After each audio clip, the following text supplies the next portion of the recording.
Yeah man. Izwa ichipamanyama riti. Mumwe racho inyama futi. Waya ndashaya. Chero ngati ndashaya. Mumwe racho inyama. Inyama kaita. Izwa futi mkomana nasanga kachaje. T-Viper. Kaipa. Chero mukati ndashaya. Bati dedene mkanada baya. T-Viper. Komala chiataki family. Ndakatiza chino wani mchaya. Manamida bana bwana goti baya. Ndakudabunda bana ngari chingosaya. Ngama pasi angu magaipa. Bati wari bana maga. Bana ukada katikita kakunge baka. Madamu tamu jabosika. Bati siro ya natoka ndabatuka. Ndakatara nasuona.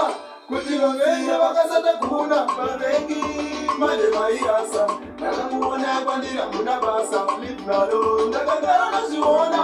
Kuti munzira vakasata kuna. Vavengi manje mairasa. Ndakamuona kwandira muna basa. Leave me alone. Ndiri munhu mukuru ndakafleta. Ndakakone kutara nzimujaneta. Vakupandi kusiyando apteta. Yoro mokali chakasara sempeta. Manje ndiri ndabuka. Ndachamuka ndabuka. Ndiri kingi kungebuka. Samesi novasuka. Muringi kungekweka. But listen to me. Alipese wamerashona. Kuti munzira vakasata kuna. Vavengi manje mairasa.